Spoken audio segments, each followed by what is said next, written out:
Here we are again, gentle people. Bleach! The 1,000-year Bleach.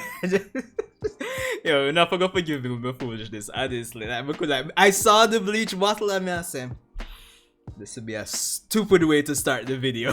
And that's exactly what I need. But yeah, but welcome everyone, Sanju Uchi. Another weekend here. Bleach the 1,000-year Blood War continues with episode 16, or Core 2, episode 3. And, well, the adaptation of the manga continues. We're quickly moving through this, this core for the most part in terms of the second Quincy invasion. And listen, I'm just waiting on Ichigo, man. I'm waiting on Ichigo.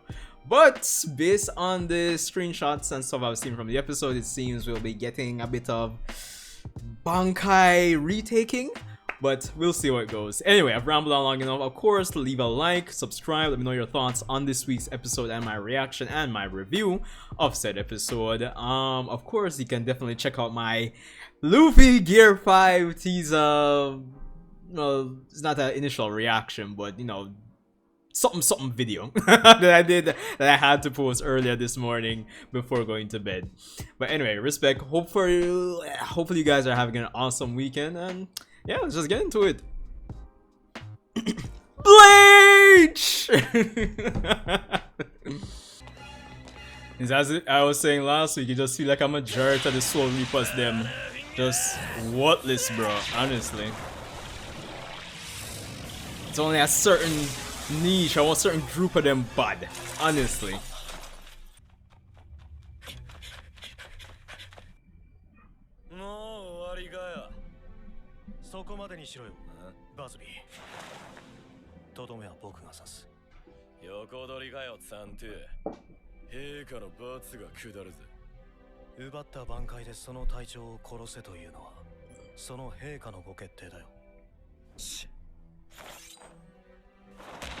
Bombards Vega. Bankai. Daiguren Hyurin Maru.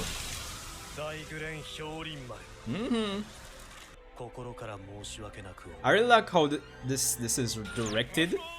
You can feel like the sense of atmosphere and the sense that there's so much going on over like a broad area.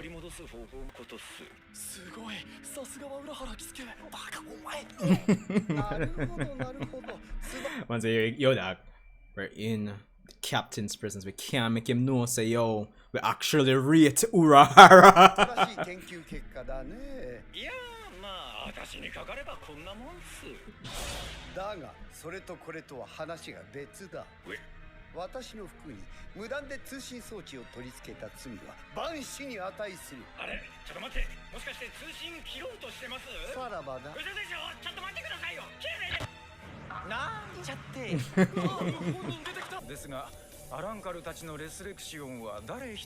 Urahara with a big brain analysis.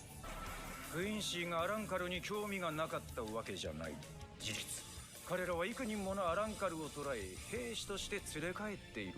それなのにレスレクシオンは奪わない。13体隊長、それから I think they kind of left out some dialogue in terms of, as he was supposed to comment on the fact that Ichigo, that Kyuuge couldn't take Ichigo's Bankai either. Don't know that she not like Urahara though.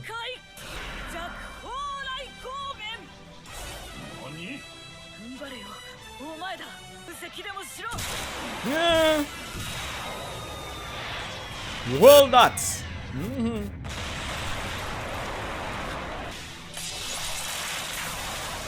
Woo. Frosty. I'm gonna try to get Toshiro the wombo combo.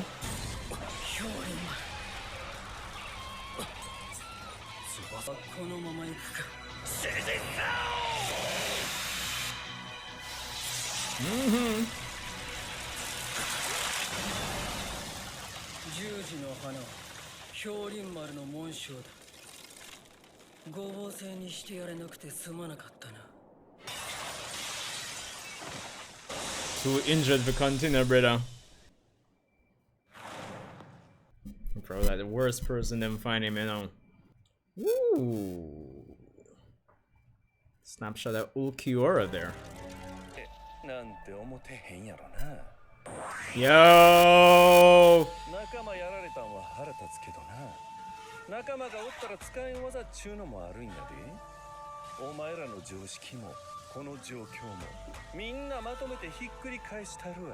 Yo, CTL, no! Bombard! Kashima Hapo for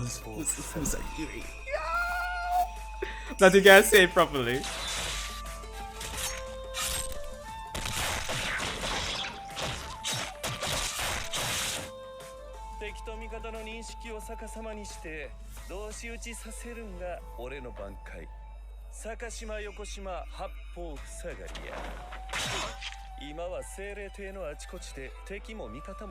And them actually give a reason why he hasn't been using it. That's what I like. I don't like waiting until the author or the company does extended material to give me the reason why this character didn't do this. Like, oh, Sakura was actually proficient in water style. Just example. I don't know if that's really the case. You know, stuff like that.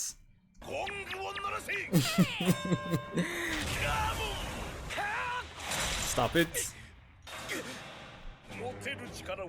The superstar has arrived. Ew, the Bambis.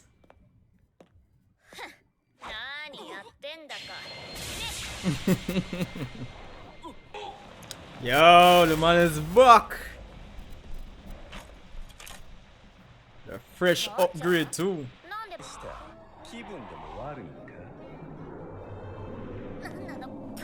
Shinji, just attack, brother. Just don't explain this. I know I complimented them on explaining before, but Shinji, dog, this is not working either in terms of your Shikai. Just take advantage of it and attack, please.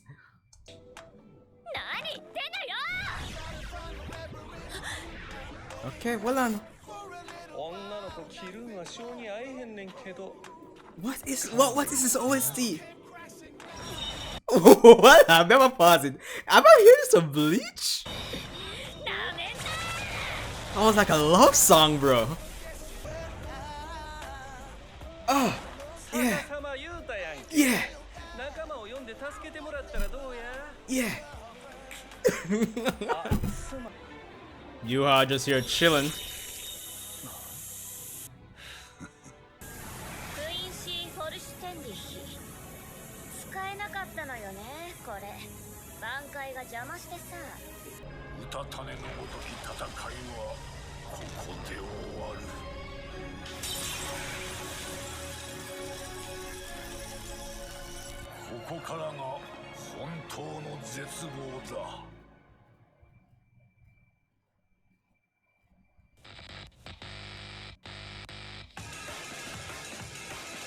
Alright, more Ichigo!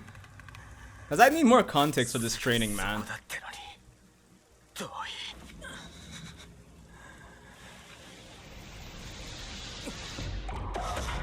Ooh.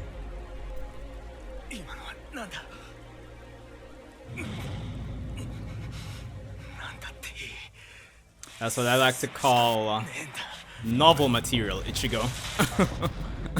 We're hitting you with novel material.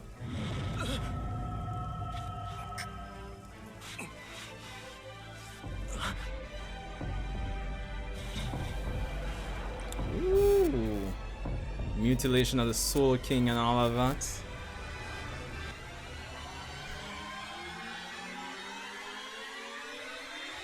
Yo!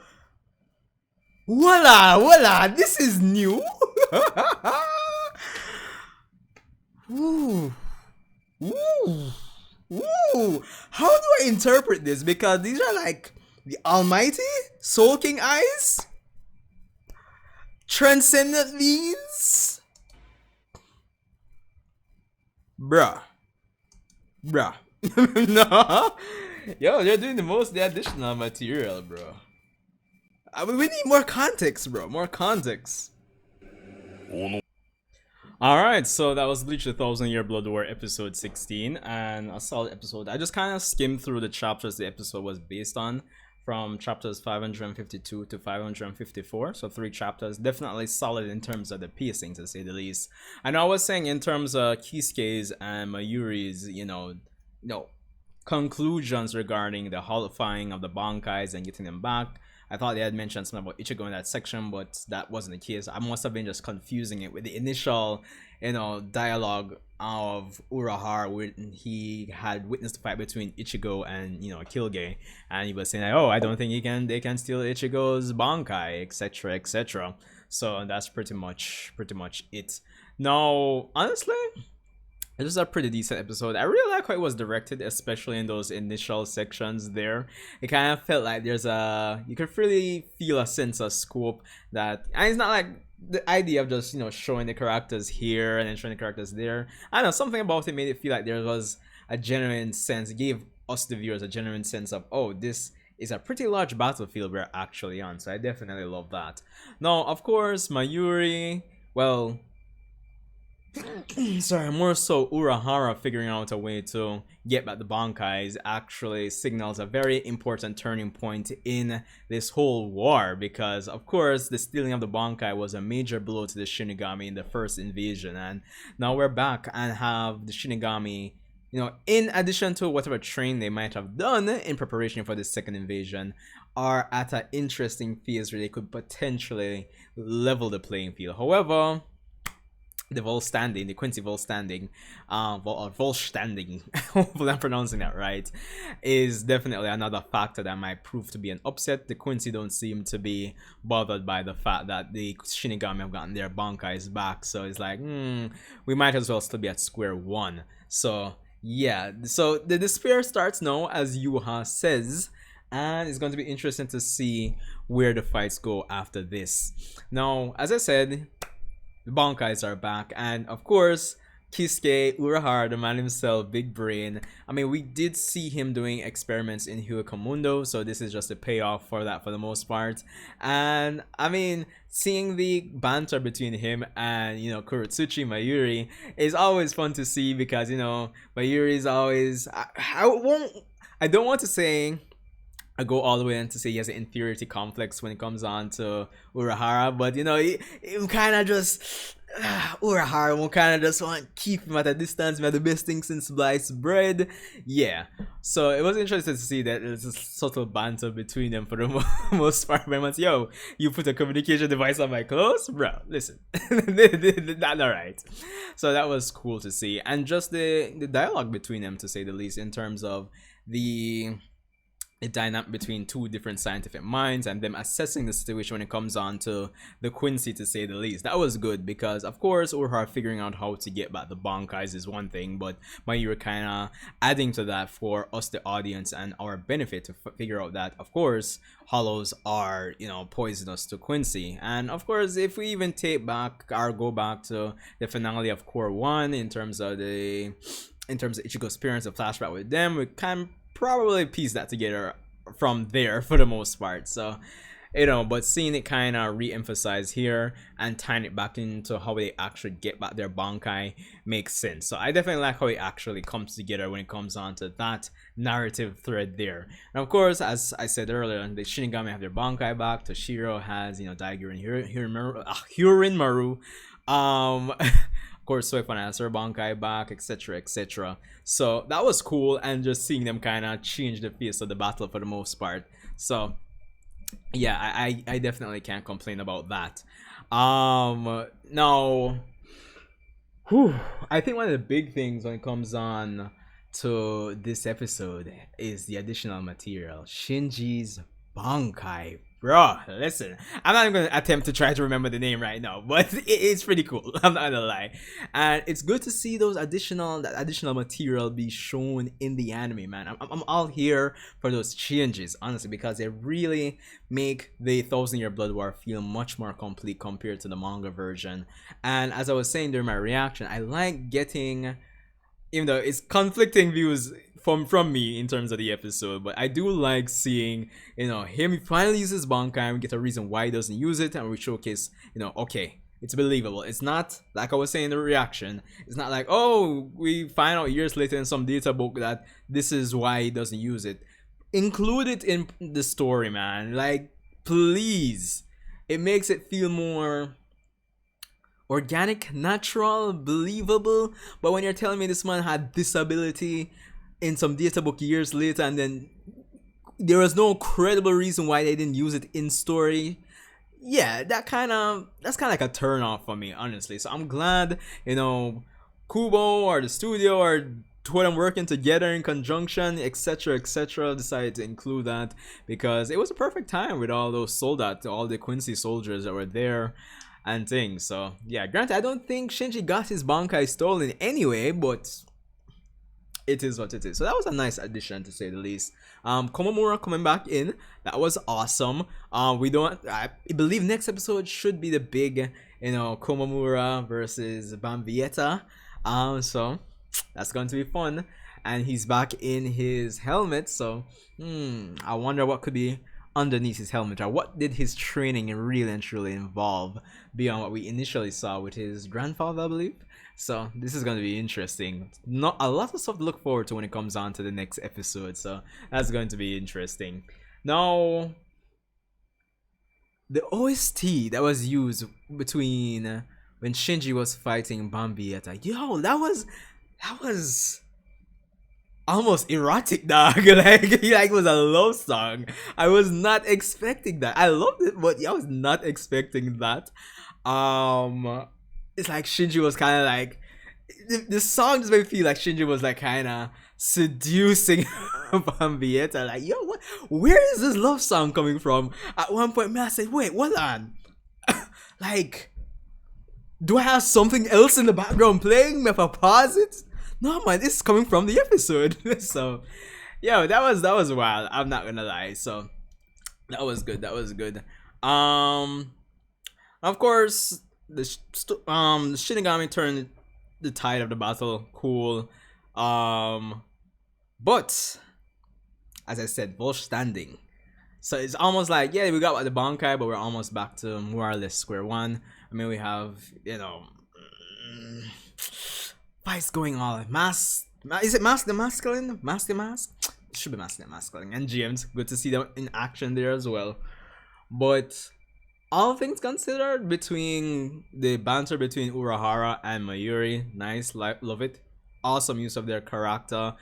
Tying back something that we've learned before and re-emphasizing and tying it back to how they actually get back their Bankais. Shinigami kind of changing the tide of the battle, but at the same time the Quincy makes changes of their own. Kind of gives us more to look forward to in terms of where the direction of the battle is going to go. Still keeping us engaged essentially, which I definitely love.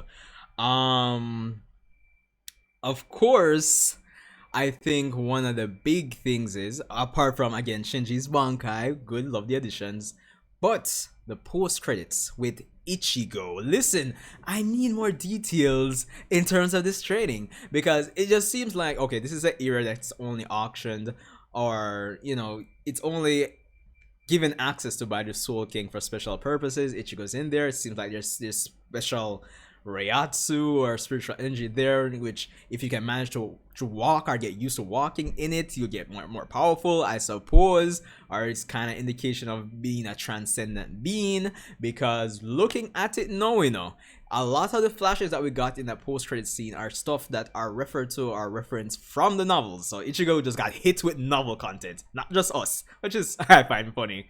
But there's that. But the fact that by the end, with Ichigo's eyes, manga readers know, well, spoilers, but the Almighty or the Soul King eyes essentially. And what's that one Quincy name? The left hand of the Soul King, Pernida. Yeah, he has kind of eyes like that as well. So it's kind of like, is that what they're really going for, to really cement that Ichigo is genuinely a transcendent being? Or is there some additional plans Kubo is sneaking in there for later on? But it definitely has me interested towards the end there, I'm not gonna lie. So, yeah. But anyway, this was an awesome episode. As I said, loved it. It did an awesome job of keeping us engaged and keeping us even more engaged and looking forward to what's to come next, despite the massive changes in the battle. Awesome additional novel content to make the whole war feel more organic or build intrigue and mystery for the future of where the Thousand Year Blood War anime adaptation is going to go. Of course, drawing back from stuff that we already know, and using it in a credible, believable, non-aspal way for the course of the battle to change. So all in all, I thought it was a good episode, and it was paced really decently to me, based on how I skimmed through the chapters for the most part. So yeah. But anyway, Sanju Uchiha, I'll see you in the next Bleach! Even though I guess I might have to, turn or mirror this because this Bleach would be looking backwards. Yeah. So, anyway, I'll see you guys in the next Bleach 1000 Year Blood War.